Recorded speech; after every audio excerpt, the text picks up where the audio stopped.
Capítulo 3º das provas. Capítulo I. Disposições gerais.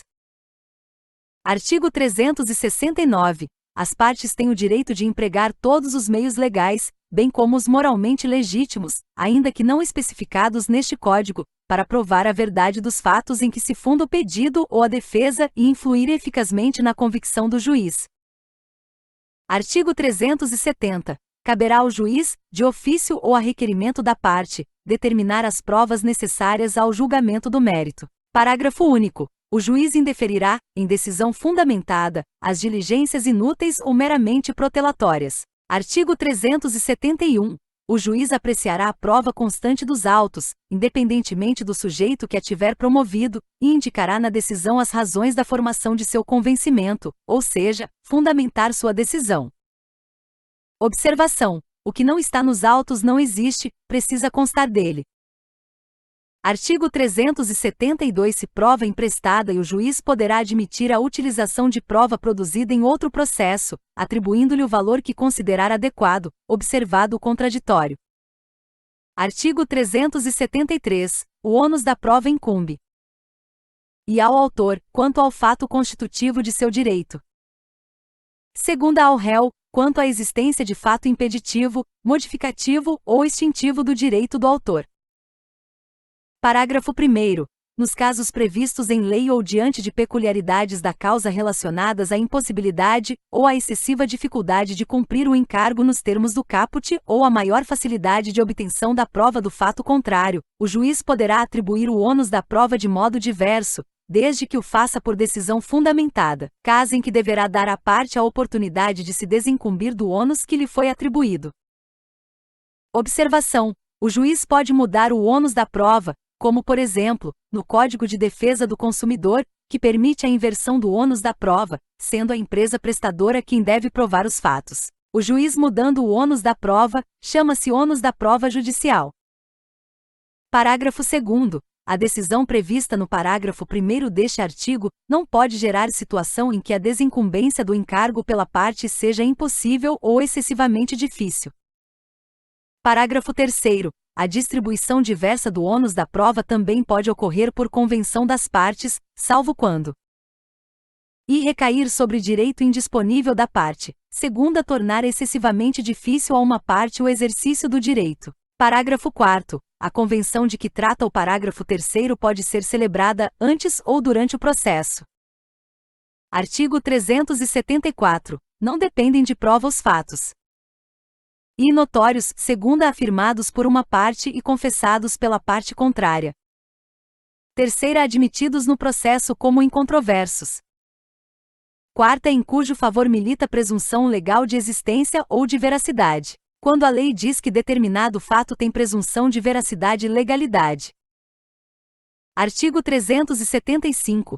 O juiz aplicará as regras de experiência comum subministradas pela observação do que ordinariamente acontece, e ainda, as regras de experiência técnica, ressalvado, quanto a estas, o exame pericial. Observação: o juiz aplicará a sua experiência nos processos. Artigo 376. A parte que alegar direito municipal, estadual, estrangeiro ou consuetudinário, provar-lhe-á o teor e a vigência, se assim o juiz determinar. Artigo 377. A carta precatória, a carta rogatória e o auxílio direto suspenderão o julgamento da causa no caso previsto no artigo 313, inciso v, alínea b, quando, tendo sido requeridos antes da decisão de saneamento, a prova nele solicitada for imprescindível. Observação: suspende-se quando a prova constante das cartas auxílio for imprescindível ao julgamento do feito, desde que requeridas antes da decisão de saneamento. Parágrafo único. A carta precatória e a carta rogatória, não devolvidas no prazo, ou concedidas sem efeito suspensivo poderão ser juntadas aos autos a qualquer momento. Artigo 378. Ninguém se exime do dever de colaborar com o Poder Judiciário para o descobrimento da verdade. Artigo 379. Preservado o direito de não produzir prova contra si própria, incumbe à parte e comparecer em juízo, respondendo ao que lhe for interrogado.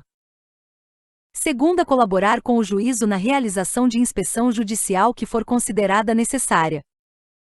Terceira, praticar o ato que lhe for determinado. Artigo 380. Incumbe ao terceiro, em relação a qualquer causa, e informar ao juiz os fatos e as circunstâncias de que tenha conhecimento. Segunda, exibir coisa ou documento que esteja em seu poder. Parágrafo único. Poderá o juiz, em caso de descumprimento, determinar, além da imposição de multa, outras medidas indutivas, mandamentais, coercitivas ou subrogatórias. Capítulo 2º da produção antecipada de provas. Artigo 381. A produção antecipada da prova será admitida nos casos em que e haja fundado receio de que venha a tornar-se impossível ou muito difícil a verificação de certos fatos na pendência da ação. Segunda, a prova a ser produzida seja suscetível de viabilizar a autocomposição ou outro meio adequado de solução de conflito. Terceira, o prévio conhecimento dos fatos possa justificar ou evitar o ajuizamento da ação. Parágrafo 1º. O arrolamento de bens observará o disposto nesta seção quando tiver por finalidade apenas a realização de documentação, e não a prática de atos de apreensão. Parágrafo 2º. A produção antecipada da prova é da competência do juízo do foro, onde esta deve ser produzida, ou do foro de domicílio do réu. Parágrafo 3º. A produção antecipada da prova não previne a competência do juízo para a ação que venha a ser proposta. Observação. O juízo que fez a produção antecipada não está prevento, ou seja, não será ele quem julgará o caso, mas sim, será distribuído livremente. Parágrafo 4º. O juízo estadual tem competência para a produção antecipada de prova requerida em face da União, de entidade autárquica ou de empresa pública federal, se na localidade não houver vara federal. Parágrafo 5º. Aplica-se o disposto nesta seção àquele que pretender justificar a existência de algum fato ou relação jurídica para simples documento e sem caráter contencioso, sem briga, não está sujeito à contestação, que exporá, em petição circunstanciada, a sua intenção. Artigo 382. Na petição, o requerente apresentará as razões que justificam a necessidade de antecipação da prova e mencionará com precisão os fatos sobre os quais a prova há de recair. Parágrafo 1º. O juiz determinará, de ofício ou a requerimento da parte, a citação de interessados na produção da prova ou no fato a ser provado, salvo se inexistente caráter contencioso. Parágrafo 2º. O juiz não se pronunciará sobre a ocorrência ou a inocorrência do fato, nem sobre as respectivas consequências jurídicas. Observação. É apenas para produzir a prova, não cabe ao juiz se manifestar acerca da prova. Parágrafo 3º. Os interessados poderão requerer a produção de qualquer prova no mesmo procedimento, desde que relacionada ao mesmo fato, salvo se a sua produção conjunta acarretar excessiva demora. Parágrafo 4º. Neste procedimento, não se admitirá defesa ou recurso, salvo contra a decisão que indeferir totalmente a produção da prova pleiteada pelo requerente originário. Artigo 383. Os autos permanecerão em cartório durante 1 mês para extração de cópias e certidões pelos interessados. Parágrafo único. Fim do prazo, os autos serão entregues ao promovente da medida. Capítulo 3º e ata notarial. Ata que pode ser lavrada perante o tabelião. Artigo 384. A existência e o modo de existir de algum fato podem ser atestados ou documentados, a requerimento do interessado, mediante ata lavrada por tabelião. Parágrafo único.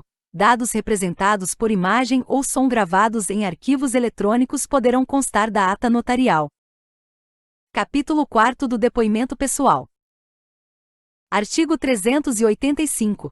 Cabe à parte requerer o depoimento pessoal da outra parte, a fim de que esta seja interrogada na audiência de instrução e julgamento, sem prejuízo do poder do juiz de ordená-la de ofício. Parágrafo 1º. Se a parte, pessoalmente intimada para prestar depoimento pessoal e advertida da pena de confesso, não comparecer ou, comparecendo, se recusar a depor, o juiz aplicar-lhe-á a pena de confesso. Observação. Pena de confis. Implica na confissão daquilo que seria questionado. Parágrafo 2º. É vedado a quem ainda não depôs assistir ao interrogatório da outra parte. Parágrafo 3º. o depoimento pessoal da parte que residir em comarca, seção ou subseção judiciária diversa daquela onde tramita o processo poderá ser colhido por meio de videoconferência ou outro recurso tecnológico de transmissão de sons e imagens em tempo real, o que poderá ocorrer, inclusive, durante a realização da audiência de instrução e julgamento. Artigo 386. Quando a parte, sem motivo justificado, deixar de responder ao que lhe for perguntado ou empregar evasivas, o juiz, apreciando as demais circunstâncias e os elementos de prova, declarará, na sentença, se houve recusa de depor. Artigo 387. A parte responderá pessoalmente sobre os fatos articulados, não podendo servir-se de escritos anteriormente preparados, depoimento pronto escrito, apenas para ler, permitindo-lhe o juiz, todavia, a consulta a notas breves, desde que objetivem completar esclarecimentos. Artigo 388. Importante é a parte não é obrigada a depor sobre fatos e criminosos ou torpes que lhe forem imputados. Observação: torpes, nojento, asqueroso. Segunda, a cujo respeito, por estado ou profissão, deva guardar sigilo. Terceira é acerca dos quais não possa responder sem desonra própria, de seu cônjuge, de seu companheiro ou de parente em grau sucessível. Quarta, que coloquem em perigo a vida do depoente ou das pessoas referidas no inciso 3º. Parágrafo único. Esta disposição não se aplica às ações de Estado e de família. Observação: processo de Estado. Processos que identificam o indivíduo perante a sociedade. Estado civil, por exemplo. Capítulo V da Confissão. Artigo 389. A confissão, judicial ou extrajudicial, quando a parte admite a verdade de fato contrário ao seu interesse e favorável ao do adversário. Observação: só é confissão quando ocorre isso, ou seja, vá de encontro a seu interesse e ao encontro do seu adversário. Artigo 390. A confissão judicial pode ser espontânea, podendo ser feita pela própria parte ou por representante com poder especial ou provocada, constando do termo de depoimento pessoal. Observação: a provocada é aquela que consta do termo de depoimento pessoal, que ocorre na audiência. Artigo 391. A confissão judicial faz prova contra o confitente, não prejudicando, todavia, os litisconsortes. Parágrafo único. Nas ações que versarem sobre bens imóveis ou direitos reais sobre imóveis alheios, a confissão de um cônjuge ou companheiro não valerá sem a do outro, salvo se o regime de casamento for o de separação absoluta de bens. Artigo 392. Não vale como confissão a admissão, em juízo, de fatos relativos a direitos indisponíveis. Parágrafo 1º. A confissão será ineficaz se feita por quem não for capaz de dispor do direito a que se referem os fatos confessados. Parágrafo 2º. A confissão feita por um representante somente é eficaz nos limites em que este pode vincular o representado. Observação: a confissão pelo representante só vincula, obriga, o representado dentro dos limites estabelecidos na procuração. Artigo 393. A confissão é irrevogável, mas pode ser anulada se decorreu de erro de fato ou de coação. Observação: sempre será irrevogável, porém pode ser anulada. Artigo 394. A confissão extrajudicial, quando feita oralmente, só terá eficácia nos casos em que a lei não exija prova literal. Artigo 395. A confissão é, em regra, indivisível, não podendo a parte que a quiser invocar como prova aceitá-la no tópico que a beneficiar e rejeitá-la no que lhe for desfavorável, porém cindir-se-á quando o confitente a ela aduzir fatos novos capazes de constituir fundamento de defesa de direito material ou de reconvenção. Capítulo 6 da exibição de documentos ou coisas. Artigo 396. O juiz pode ordenar que a parte exiba documento ou coisa que se encontre em seu poder. Artigo 397. O pedido formulado pela parte conterá e a individuação, descrição, tão completa quanto possível, do documento ou da coisa.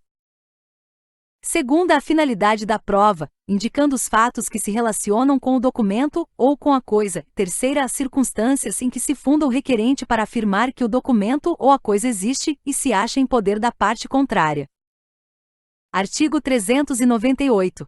o requerido dará sua resposta nos 5 dias subsequentes à sua intimação. Parágrafo único. Se o requerido afirmar que não possui o documento ou a coisa, o juiz permitirá que o requerente prove, por qualquer meio, que a declaração não corresponde à verdade. Artigo 399. O juiz não admitirá a recusa se o requerido tiver obrigação legal de exibir. Segunda, o requerido tiver aludido ao documento ou à coisa, no processo, com o intuito de constituir prova. Terceira, o documento, por seu conteúdo, for comum às partes. Artigo 400. Ao decidir o pedido, o juiz admitirá como verdadeiros os fatos que, por meio do documento ou da coisa, a parte pretendia provar-se. E o requerido não efetuar a exibição nem fizer nenhuma declaração no prazo do artigo 398. Segunda é a recusa for havida por ilegítima. Parágrafo único. Sendo necessário, o juiz pode adotar medidas indutivas, coercitivas, mandamentais ou subrogatórias para que o documento seja exibido. Artigo 401. Quando o documento ou a coisa estiver em poder de terceiro, o juiz ordenará sua citação para responder no prazo de 15 dias. Artigo 402. Se o terceiro negar a obrigação de exibir ou a posse do documento ou da coisa, o juiz designará audiência especial, tomando-lhe o depoimento, bem como o das partes, e, se necessário, o de testemunhas, e em seguida proferirá a decisão. Artigo 403. Se o terceiro, sem justo motivo, se recusar a efetuar a exibição, o juiz ordenar-lhe-á que proceda ao respectivo depósito em cartório ou em outro lugar designado, no prazo de 5 dias, impondo ao requerente que o ressarça pelas despesas que tiver. Parágrafo único. Se o terceiro descumprir a ordem, o juiz expedirá mandado de apreensão, requisitando, se necessário, força policial, sem prejuízo da responsabilidade por crime de desobediência, pagamento de multa e outras medidas indutivas, coercitivas, mandamentais ou subrogatórias necessárias para assegurar a efetivação da decisão. Artigo 404. A parte e o terceiro se escusam de exibir, não são obrigados, em juízo, o documento ou a coisa se concernente a negócios da própria vida da família. Segunda, sua apresentação puder violar dever de honra. Terceira, sua publicidade redundar em desonra à parte ou ao terceiro, bem como a seus parentes consanguíneos ou afins até o terceiro grau, ou lhes representar perigo de ação penal. Quarta, sua exibição acarretar a divulgação de fatos a cujo respeito, por estado ou profissão, devam guardar segredo. Observação: sigilo funcional, por exemplo. Vê subsistirem outros motivos graves que, segundo o prudente arbítrio do juiz, justifiquem a recusa da exibição. Sexta, houver disposição legal que justifique a recusa da exibição. Parágrafo único. Se os motivos de que tratam os incisos e a sexta do caput disserem respeito a apenas uma parcela do documento, a parte ou o terceiro exibirá a outra parcela, que não tenha problema, em cartório, para dela ser extraída a cópia reprográfica, de tudo sendo lavrado o auto circunstanciado. Capítulo 7 da força probante dos documentos. Artigo 405. O documento público faz prova não só da sua formação, mas também dos fatos que o escrivão, o chefe de secretaria, o tabelião ou o servidor declarar que ocorreram em sua presença. Artigo 406. Quando a lei exigir instrumento público como da substância do ato, nenhuma outra prova, por mais especial que seja, pode suprir-lhe a falta. Observação: quando exigir instrumento intrínseco àquele ato, só esse supre a necessidade. Artigo 407. O documento feito por oficial público incompetente ou sem a observância das formalidades legais, sendo subscrito pelas partes, tem a mesma eficácia probatória do documento particular. Artigo 408. As declarações constantes do documento particular escrito e assinado ou somente assinado, presumem-se verdadeiras em relação ao signatário, a quem assinou. Parágrafo único. Quando, todavia, contiver declaração de ciência de determinado fato, o documento particular prova a ciência, mas não o fato em si, incumbindo o ônus de prová-lo ao interessado em sua veracidade. Observação: declaração de ciência prova a ciência do ato, mas não que o fato ocorreu. Artigo 409. A data do documento particular, quando a seu respeito surgir dúvida ou impugnação entre os litigantes, provar-se-á por todos os meios de direito. Observação: pode colocar qualquer data em um documento particular, por isso é preciso provar. Parágrafo único. Em relação a terceiros, considerar-se-á datado o documento particular, e no dia em que foi registrado. Observação: registrado em cartório. Fé pública. Segunda, desde a morte de algum dos signatários. Terceira, a partir da impossibilidade física que sobreveio a qualquer dos signatários. Quarta, da sua apresentação em repartição pública ou em juízo. V. Do ato ou do fato que estabeleça, de modo certo, a anterioridade da formação do documento. Artigo 410. Considera-se autor do documento particular, e, aquele que o fez e o assinou. Segunda, aquele por conta de quem ele foi feito, estando assinado. Terceira, aquele que, mandando compô-lo, não o firmou porque, conforme a experiência comum, não se costuma assinar, como livros empresariais e assentos domésticos. Artigo 411. Considera-se autêntico o documento quando, e, o tabelião reconhecer a firma do signatário. Segunda, a autoria estiver identificada por qualquer outro meio legal de certificação, inclusive eletrônico, nos termos da lei. Terceira, não houver impugnação da parte contra quem foi produzido o documento. Artigo 412. O documento particular de cuja autenticidade não se duvida, prova que o seu autor fez a declaração que lhe é atribuída. Parágrafo único. O documento particular admitido expressa ou tacitamente é indivisível, sendo vedado à parte que pretende utilizar-se dele aceitar os fatos que lhe são favoráveis e recusar os que são contrários ao seu interesse, salvo-se provar que estes não ocorreram. Artigo 413. O telegrama, o radiograma ou qualquer outro meio de transmissão tem a mesma força probatória do documento particular se o original constante da estação expedidora tiver sido assinado pelo remetente. Observação: para ter a mesma força probatória de doc particular, tem que o original estar assinada pelo remetente. Parágrafo único. A firma do remetente poderá ser reconhecida pelo tabelião, declarando-se essa circunstância no original depositado na estação expedidora. Artigo 414. O telegrama ou o radiograma presume-se conforme com o original, provando as datas de sua expedição e de seu recebimento pelo destinatário. Artigo 415. As cartas e os registros domésticos provam contra quem os escreveu quando, e, enunciam o recebimento de um crédito. Segunda, contém anotação que visa a suprir a falta de título em favor de quem é apontado como credor. Observação: caderneta dizendo que deve tanto a tal pessoa. Terceira, expressam conhecimento de fatos para os quais não se exija determinada prova. Artigo 416. A nota escrita pelo credor em qualquer parte de documento representativo de obrigação, ainda que não assinada, faz prova em benefício do devedor. Parágrafo único. Aplica-se essa regra tanto para o documento que o credor conservar em seu poder quanto para aquele que se achar em poder do devedor ou de terceiro. Artigo 417. Os livros empresariais provam contra seu autor, sendo lícito ao empresário, todavia, demonstrar, por todos os meios permitidos em direito, que os lançamentos não correspondem à verdade dos fatos. Artigo 418. Os livros empresariais que preencham os requisitos exigidos por lei provam a favor de seu autor no litígio entre empresários.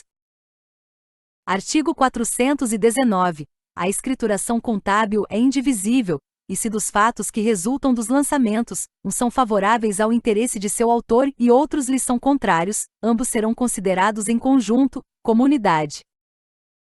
Artigo 420. O juiz pode ordenar, a requerimento da parte, a exibição integral dos livros empresariais e dos documentos do arquivo. E na liquidação de sociedade. Segunda, na sucessão por morte de sócio. Terceira, quando e como determinar a lei. Artigo 421. O juiz pode, de ofício, ordenar à parte a exibição parcial dos livros e dos documentos, extraindo-se deles a suma que interessar ao litígio, bem como reproduções autenticadas. Artigo 422. Qualquer reprodução mecânica, como a fotográfica, a cinematográfica, a fonográfica ou de outra espécie, tem aptidão para fazer prova dos fatos ou das coisas representadas, se a sua conformidade com o documento original não for impugnada por aquele contra quem foi produzida. Parágrafo 1º. As fotografias digitais e as extraídas da rede mundial de computadores fazem prova das imagens que reproduzem, devendo, se impugnadas, ser apresentada a respectiva autenticação eletrônica ou, não sendo possível, realizada perícia.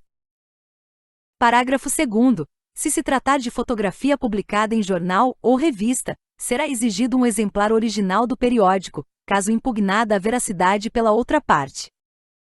Parágrafo 3º. Aplica-se o disposto neste artigo à forma impressa de mensagem eletrônica. Artigo 423. As reproduções, xerox, dos documentos particulares, fotográficas ou obtidas por outros processos de repetição, valem como certidões sempre que o escrivão ou o chefe de secretaria certificar sua conformidade com o original. Artigo 424. A cópia de documento particular tem o mesmo valor probante que o original, cabendo ao escrivão, intimadas as partes, proceder à conferência e certificar a conformidade entre a cópia e o original. Artigo 425. Fazem a mesma prova que os originais. E as certidões textuais de qualquer peça dos autos, do protocolo das audiências ou de outro livro a cargo do escrivão ou do chefe de secretaria, se extraídas por ele ou sob sua vigilância, e por ele subscritas. Segunda, os traslados e as certidões extraídas por oficial público de instrumentos ou documentos lançados em suas notas. Terceira, as reproduções dos documentos públicos, desde que autenticadas por oficial público ou conferidas em cartório com os respectivos originais. Quarta, as cópias reprográficas de peças do próprio processo judicial declaradas autênticas pelo advogado, sob sua responsabilidade pessoal, se não lhes for impugnada a autenticidade. V. Os extratos digitais de bancos de dados públicos e privados, desde que atestado pelo seu emitente, sob as penas da lei, que as informações conferem com o que consta na origem. Sexta, as reproduções digitalizadas de qualquer documento público ou particular, quando juntadas aos autos pelos órgãos da Justiça e seus auxiliares, pelo Ministério Público e seus auxiliares, pela Defensoria Pública e seus auxiliares, pelas procuradorias, pelas repartições públicas em geral e por advogados, ressalvada a alegação motivada e fundamentada de adulteração. Parágrafo 1º. Os originais dos documentos digitalizados mencionados no inciso 6º deverão ser preservados pelo seu detentor até o final do prazo para propositura de ação rescisória. Parágrafo 2º. Tratando-se de cópia digital de título executivo extrajudicial ou de documento relevante à instrução do processo, o juiz poderá determinar seu depósito em cartório ou secretaria. Artigo 426. O juiz apreciará fundamentadamente a fé que deva merecer o documento, quando em ponto substancial, e sem ressalva contiver entrelinha, emenda, borrão ou cancelamento. Artigo 427. Cessa a fé do documento público ou particular sendo-lhe declarada judicialmente a falsidade. Parágrafo único. A falsidade consiste em e formar documento não verdadeiro. Segunda, alterar documento verdadeiro. Artigo 428. Cessa a fé do documento particular quando e for impugnada sua autenticidade e enquanto não se comprovar sua veracidade. Segunda, assinado em branco, for impugnado seu conteúdo, por preenchimento abusivo. Parágrafo único. Dar-se-á abuso quando aquele que recebeu o documento assinado com texto não escrito no todo ou em parte formá-lo ou completá-lo por si ou por meio de outrem, violando o pacto feito com o signatário. Artigo 429. Incumbe o ônus da prova quando e se tratar de falsidade de documento ou de preenchimento abusivo, a parte que a arguir. Segunda, se tratar de impugnação da autenticidade, a parte que produziu o documento. Capítulo 8º da arguição de falsidade. Artigo 430. A falsidade deve ser suscitada na contestação, na réplica ou no prazo de 15 dias, contado a partir da intimação da juntada do documento aos autos.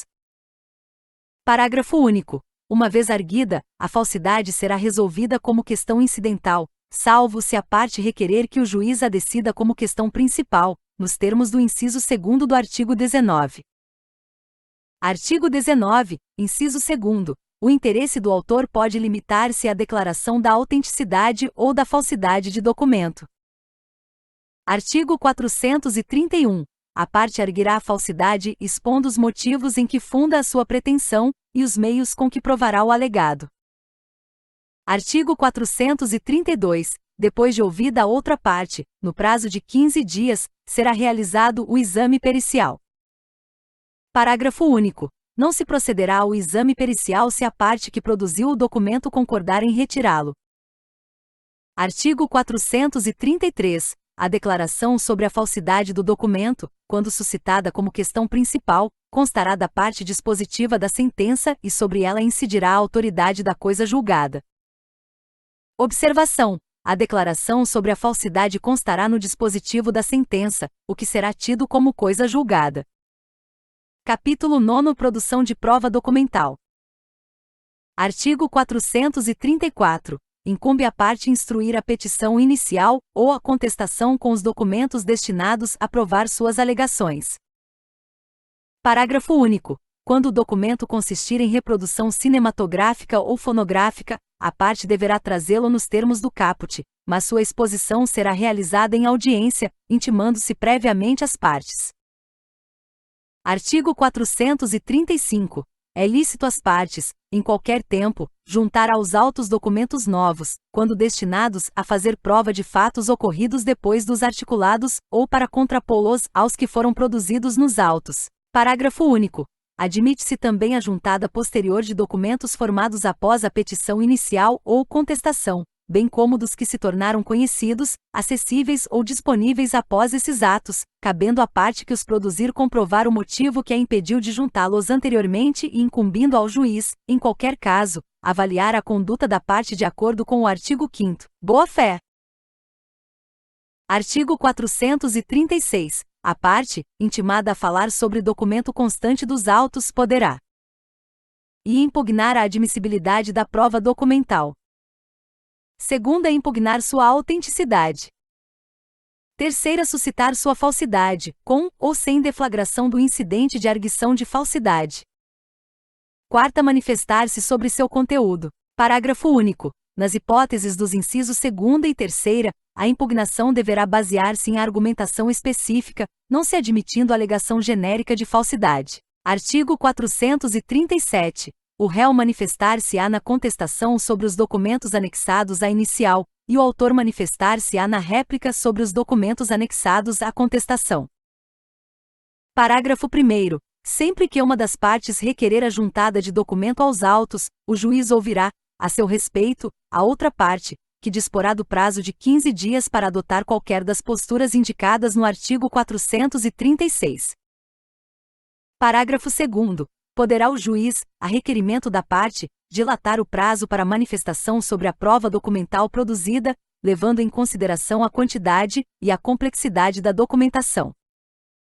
Artigo 438. O juiz requisitará as repartições públicas, em qualquer tempo ou grau de jurisdição, e as certidões necessárias à prova das alegações das partes. Segundo os procedimentos administrativos nas causas em que forem interessadas a União, os Estados, o DF, os municípios ou entidades da administração indireta. Parágrafo 1º. Recebidos os autos, o juiz mandará extrair, no prazo máximo e improrrogável de 1 mês, certidões ou reproduções fotográficas das peças que indicar e das que forem indicadas pelas partes, e, em seguida, devolverá os autos à repartição de origem. Parágrafo 2º. As repartições públicas poderão fornecer todos os documentos em meio eletrônico, conforme disposto em lei, certificando, pelo mesmo meio, que se trata de extrato fiel do que consta em seu banco de dados ou no documento digitalizado. Capítulo X dos documentos eletrônicos. Artigo 439. A utilização de documentos eletrônicos no processo convencional, processo físico, dependerá de sua conversão à forma impressa e da verificação de sua autenticidade, na forma da lei. Artigo 440. O juiz apreciará o valor probante do documento eletrônico não convertido, assegurado às partes o acesso ao seu teor. Artigo 441. Serão admitidos documentos eletrônicos produzidos e conservados com a observância da legislação específica. Capítulo X da admissibilidade e do valor da prova testemunhal. Artigo 442. A prova testemunhal é sempre admissível, salvo não dispondo a lei de modo diverso. Artigo 443. O juiz indeferirá a inquirição de testemunhas sobre fatos e já provados por documento ou confissão da parte. Segunda, que só por documento ou por exame pericial puderem ser provados. Artigo 444. Nos casos em que a lei exigir prova escrita da obrigação, é admissível a prova testemunhal quando houver começo de prova por escrito, emanado da parte contra a qual se pretende produzir a prova. Artigo 445.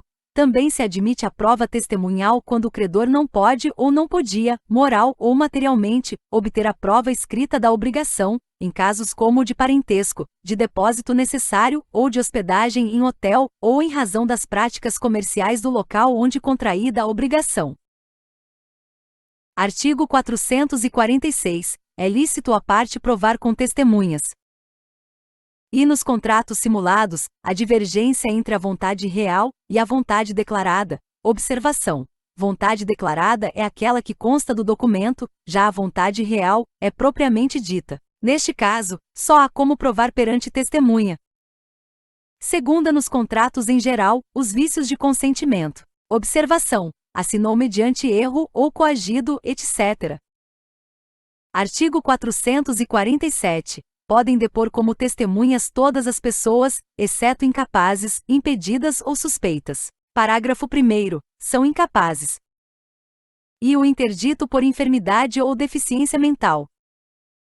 Segunda, o que, acometido por enfermidade ou retardamento mental, ao tempo em que ocorreram os fatos, não podia discerni-los, ou, ao tempo em que deve depor, não está habilitado a transmitir as percepções.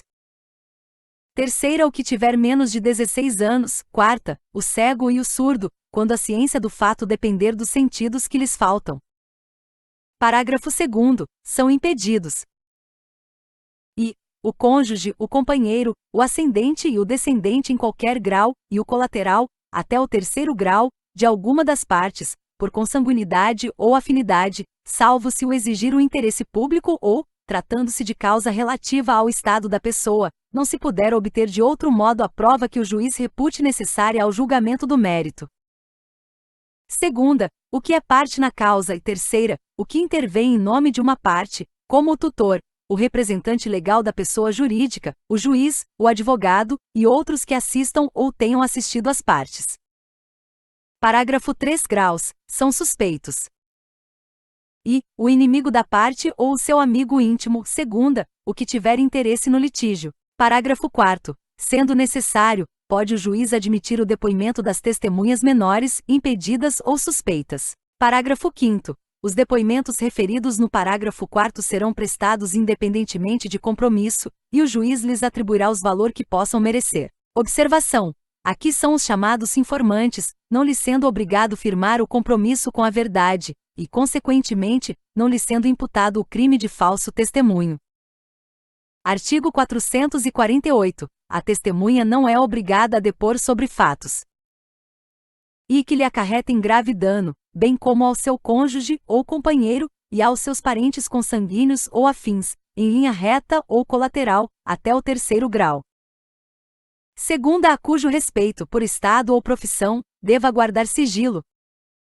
Artigo 449. As testemunhas devem ser ouvidas na sede do juízo, salvo disposição especial em contrário. Parágrafo único. Quando a parte ou a testemunha, por enfermidade ou por outro motivo relevante, estiver impossibilitada de comparecer, mas não de prestar depoimento, o juiz designará, conforme as circunstâncias, dia, hora e lugar para inquiri-la. Capítulo 12 da produção da prova testemunhal. Artigo 450. O rol de testemunhas conterá, sempre que possível, o nome, a profissão, o estado civil, a idade, o número do CPF, o RG, o endereço completo da residência e do local de trabalho. Artigo 451. Depois de apresentado o rol de que tratam os parágrafos 4 e 5 graus do artigo 357, a parte só pode substituir a testemunha. E que falecer, e segunda que, por enfermidade, não estiver em condições de depor, terceira que, tendo mudado de residência ou de local de trabalho, não for encontrada. Artigo 452. Quando for arrolado como testemunha, o juiz da causa e declarar-se-á impedido, como juiz, se tiver conhecimento de fatos que possam influir na decisão, caso em que será vedado à parte que o incluiu no rol desistir de seu depoimento. Segunda, se nada souber, mandará excluir o seu nome. Artigo 453. As testemunhas depõem, na audiência de instrução e julgamento, perante o juiz da causa exceto, e as que prestam depoimento antecipadamente, segunda as que são inquiridas por carta. Parágrafo 1º. A oitiva de testemunha que residir em comarca, seção ou subseção judiciária diversa daquela onde tramita o processo poderá ser realizada por meio de videoconferência ou outro recurso tecnológico de transmissão e recepção de sons e imagens em tempo real, o que poderá ocorrer, inclusive, durante a audiência de instrução e julgamento. Parágrafo 2º. Os juízos deverão manter equipamentos para a transmissão e recepção de sons e imagens a que se refere o parágrafo 1º. Artigo 454. São inquiridos em sua residência ou onde exercem sua função. E o Presidente e o Vice-Presidente da República. Segunda, os ministros de Estado. Terceira, os ministros do STF, os conselheiros do CNJ e os ministros do STJ, STM, TSE, TST e do TCU. Quarta, o Procurador-Geral da República e os conselheiros do Conselho Nacional do MP. O AGU, o PGE, o PGM, o Defensor Público-Geral Federal e o Defensor Público-Geral do Estado. Sexta, os senadores e os deputados federais. Sétima, os governadores dos estados e do DF. Oitava, o prefeito. Nona, os deputados estaduais e distritais. X, os desembargadores dos TJ, dos TRF, dos TRT e dos TRE e os conselheiros dos TCE e do TCDF. X, o Procurador-Geral de Justiça.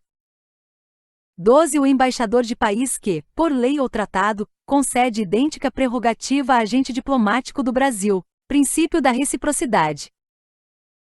Parágrafo 1º. O juiz solicitará à autoridade que indique dia, hora e local, a fim de ser inquirida, remetendo-lhe cópia da petição inicial ou da defesa oferecida pela parte que a arrolou como testemunha.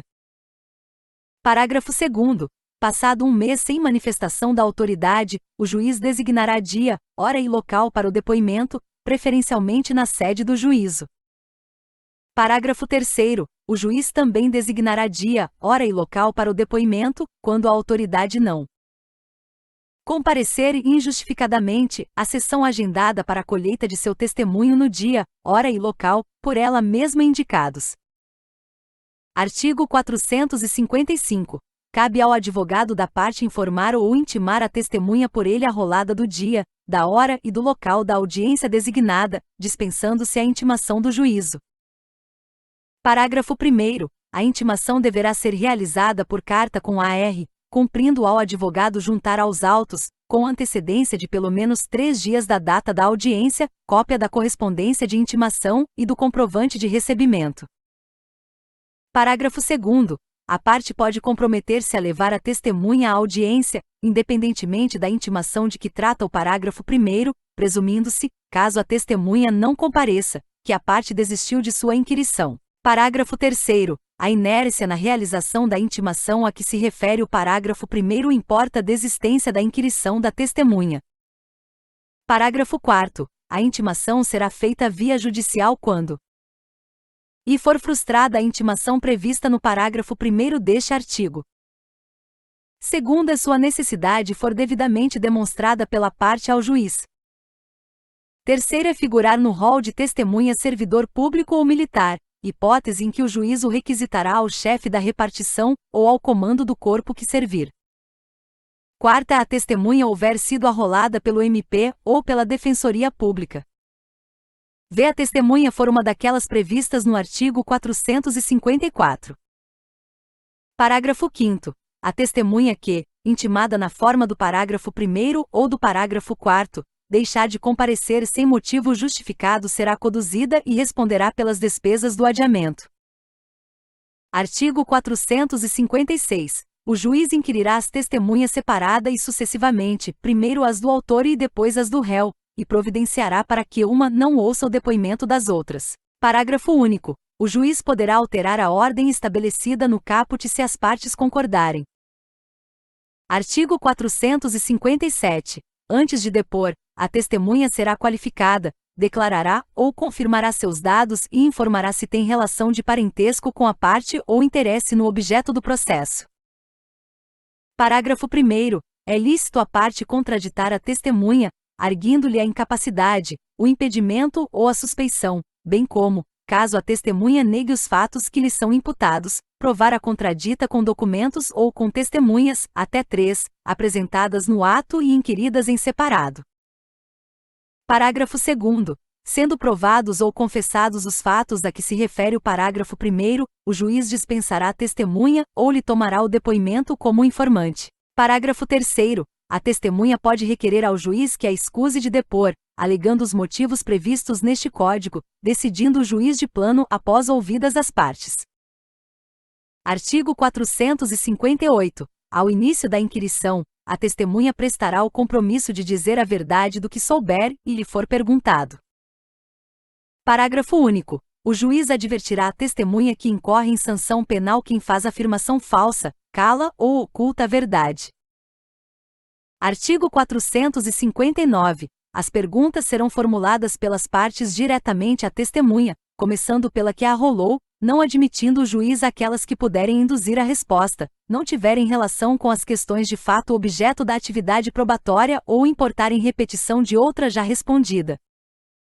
Parágrafo 1º. O juiz poderá inquirir a testemunha, tanto antes quanto depois da inquirição feita pelas partes. Parágrafo 2º. As testemunhas devem ser tratadas com urbanidade, não se lhes fazendo perguntas ou considerações impertinentes, capciosas ou vexatórias. Parágrafo 3º. As perguntas que o juiz indeferir serão transcritas no termo, se a parte o requerer. Artigo 460. O depoimento poderá ser documentado por meio de gravação. Parágrafo 1º. Quando digitado ou registrado por taquigrafia, estenotipia ou outro método idôneo de documentação, o depoimento será assinado pelo juiz, pelo depoente e pelos procuradores. Parágrafo 2º. Se houver recurso em processo em autos não eletrônicos, o depoimento somente será digitado quando for impossível o envio de sua documentação eletrônica. Observação: só haverá a digitação quando não for possível enviar o arquivo documento eletrônico para o tribunal junto com o recurso. Parágrafo 3º. Tratando-se de autos eletrônicos, observar-se ao disposto neste Código e na legislação específica sobre a prática eletrônica de atos processuais. Artigo 461. O juiz pode ordenar, de ofício ou a requerimento da parte, e a inquirição de testemunhas referidas nas declarações da parte ou das testemunhas. Segunda a acariação de 2 ou mais testemunhas ou de alguma delas com a parte, quando, sobre fato determinado que possa influir na decisão da causa, divergirem as suas declarações. Parágrafo 1º. Os acariados serão reperguntados para que expliquem os pontos de divergência, reduzindo-se a termo o ato de acariação. Parágrafo 2º. A acariação pode ser realizada por videoconferência ou por outro recurso tecnológico de transmissão de sons e imagens em tempo real. Artigo 462. A testemunha pode requerer ao juiz o pagamento da despesa que efetuou para comparecimento à audiência, devendo a parte pagá-la logo que arbitrada ou depositá-la em cartório dentro de 3 dias. Artigo 463. O depoimento prestado em juízo é considerado serviço público. Parágrafo único. A testemunha, quando sujeita ao regime da legislação trabalhista, não sofre, por comparecer à audiência, perda de salário, nem desconto no tempo de serviço. Capítulo 13 da prova pericial. Artigo 464. A prova pericial consiste em exame, vistoria ou avaliação. Parágrafo 1º. O juiz indeferirá a perícia quando e a prova do fato não depender de conhecimento especial de técnico. Segunda for desnecessária em vista de outras provas produzidas, terceira a verificação for impraticável. Parágrafo 2º. De ofício ou a requerimento das partes, o juiz poderá, em substituição à perícia, determinar a produção de prova técnica simplificada, quando o ponto controvertido for de menor complexidade. Parágrafo 3º. A prova técnica simplificada consistirá apenas na inquirição de especialista, pelo juiz, sobre ponto controvertido da causa que demande especial conhecimento científico ou técnico. Parágrafo 4º. Durante a arguição, o especialista, que deverá ter formação acadêmica específica na área objeto de seu depoimento, poderá valer-se de qualquer recurso tecnológico de transmissão de sons e imagens com o fim de esclarecer os pontos controvertidos da causa.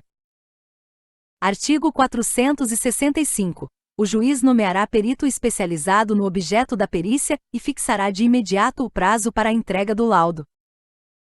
Parágrafo 1º. Incumbe às partes, dentro de 15 dias contados da intimação do despacho de nomeação do perito, e arguir o impedimento ou a suspeição do perito, se for o caso. Segunda, indicar assistente técnico. Terceira, apresentar quesitos, perguntas. Parágrafo 2º. Ciente da nomeação, o perito apresentará em 5 dias. E proposta de honorários. Segunda, currículo com comprovação de especialização. Terceira, contatos profissionais, em especial o endereço eletrônico, para onde serão dirigidas as intimações pessoais. Parágrafo 3º. As partes serão intimadas da proposta de honorários para, querendo, manifestar-se no prazo comum de 5 dias, após o que o juiz arbitrará o valor, intimando-se as partes para os fins do artigo 95. Parágrafo 4º. O juiz poderá autorizar o pagamento de até 50% dos honorários arbitrados a favor do perito no início dos trabalhos, devendo o remanescente ser pago apenas ao final, depois de entregue o laudo e prestados todos os esclarecimentos necessários. Parágrafo 5º. Quando a perícia for inconclusiva ou deficiente, o juiz poderá reduzir a remuneração inicialmente arbitrada para o trabalho. Parágrafo 6º. Quando tiver de realizar-se por carta, poder-se-á proceder à nomeação de perito e à indicação de assistentes técnicos no juízo ao qual se requisitar a perícia. Artigo 466. O perito cumprirá escrupulosamente o encargo que lhe foi cometido, independentemente de termo de compromisso. Parágrafo 1º. Os assistentes técnicos são de confiança da parte, e não estão sujeitos a impedimento ou suspeição. Parágrafo 2º. O perito deve assegurar aos assistentes das partes o acesso e o acompanhamento das diligências e dos exames que realizar, com prévia comunicação, comprovada nos autos, com antecedência mínima de 5 dias.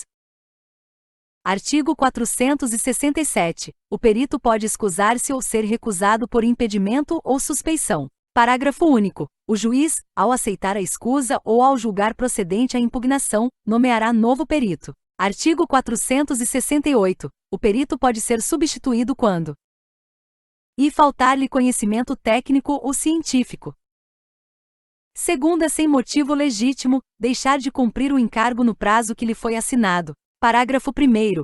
No caso previsto no inciso 2º, o juiz comunicará a ocorrência à corporação profissional respectiva, podendo, ainda, impor multa ao perito, fixada tendo em vista o valor da causa e o possível prejuízo decorrente do atraso no processo. Parágrafo 2º. O perito substituído restituirá, no prazo de 15 dias, os valores recebidos pelo trabalho não realizado, sob pena de ficar impedido de atuar como perito judicial, pelo prazo de 5 anos. Parágrafo 3º. Não ocorrendo a restituição voluntária de que trata o parágrafo 2º, a parte que tiver realizado o adiantamento dos honorários poderá promover execução contra o perito, na forma dos artigos 513 e seguintes deste Código, com fundamento na decisão que determinar a devolução do numerário. Artigo 469. As partes poderão apresentar quesitos suplementares durante a diligência, que poderão ser respondidos pelo perito previamente ou na audiência de instrução e julgamento. Parágrafo único. O escrivão dará à parte contrária ciência da juntada dos quesitos aos autos. Artigo 470. Incumbe ao juiz e indeferir quesitos impertinentes. Segunda, formular os quesitos que entender necessários ao esclarecimento da causa.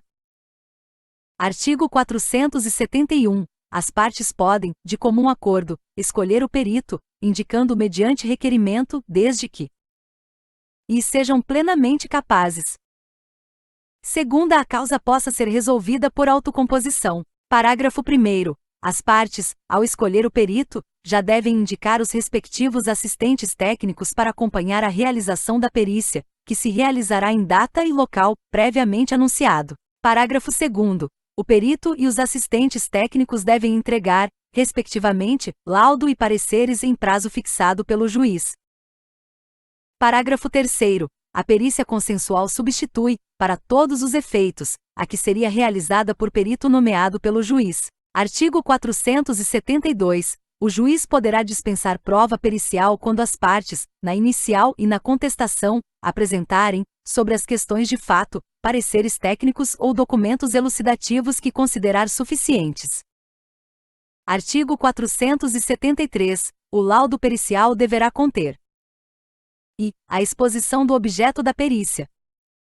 Segunda, a análise técnica ou científica realizada pelo perito. Terceira, a indicação do método utilizado, esclarecendo e demonstrando ser predominantemente aceito pelos especialistas da área do conhecimento da qual se originou.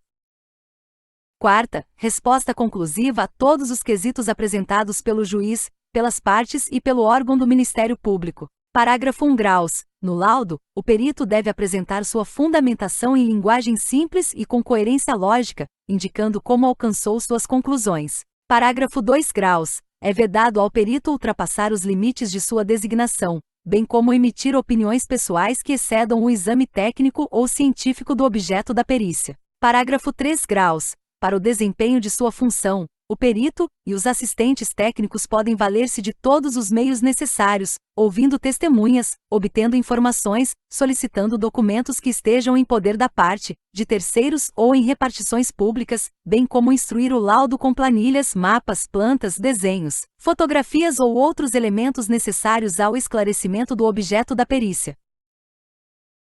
Artigo 474. As partes terão ciência da data e do local designados pelo juiz ou indicados pelo perito para ter início a produção da prova.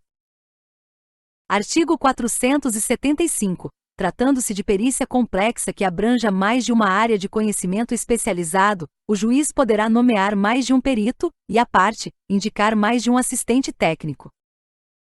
Artigo 476. Se o perito, por motivo justificado, não puder apresentar o laudo dentro do prazo, o juiz poderá conceder-lhe, por uma vez, prorrogação pela metade do prazo originalmente fixado.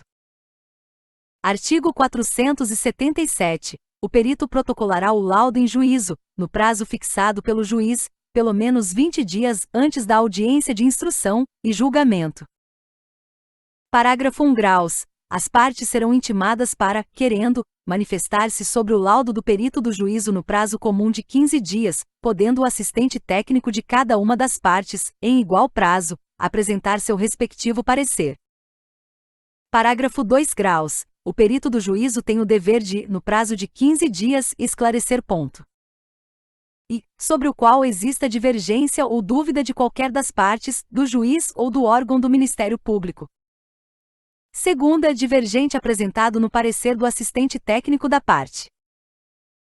Parágrafo 3 graus. Se ainda houver necessidade de esclarecimentos, a parte requererá ao juiz que mande intimar o perito ou o assistente técnico a comparecer à audiência de instrução e julgamento, formulando, desde logo, as perguntas, sob forma de quesitos. Parágrafo 4 graus. O perito ou o assistente técnico será intimado por meio eletrônico, com pelo menos 10 dias de antecedência da audiência.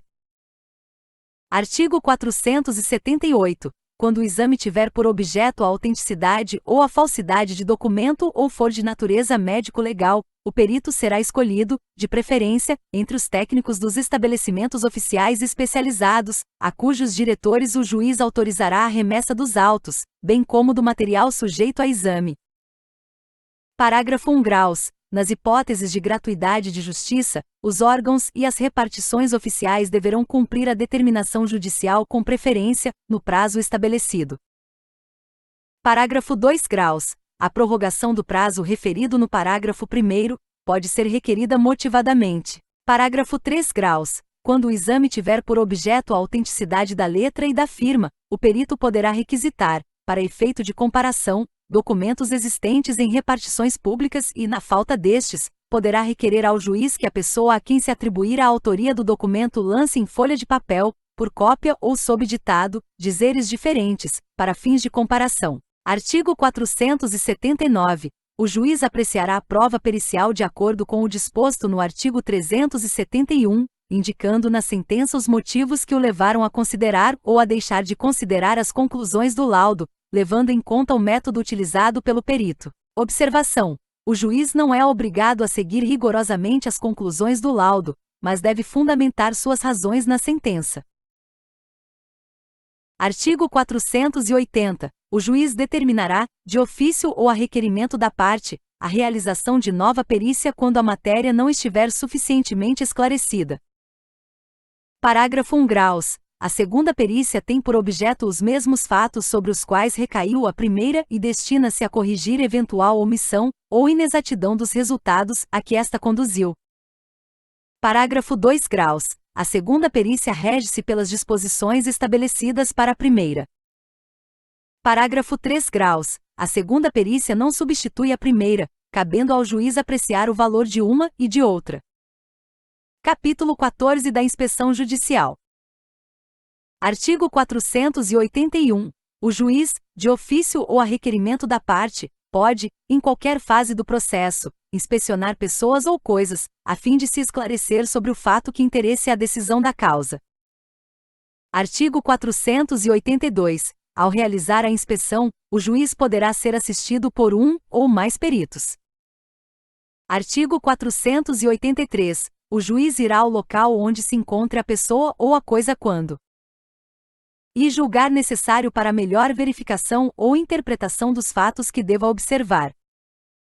Segunda, a coisa não puder ser apresentada em juízo sem consideráveis despesas ou graves dificuldades. Terceira, determinar a reconstituição dos fatos. Parágrafo único. As partes têm sempre direito a assistir à inspeção, prestando esclarecimentos e fazendo observações que considerem de interesse para a causa. Artigo 484. Concluída a diligência, o juiz mandará lavrar auto circunstanciado, mencionando nele tudo quanto for útil ao julgamento da causa. Parágrafo único. O auto poderá ser instruído com desenho, gráfico ou fotografia.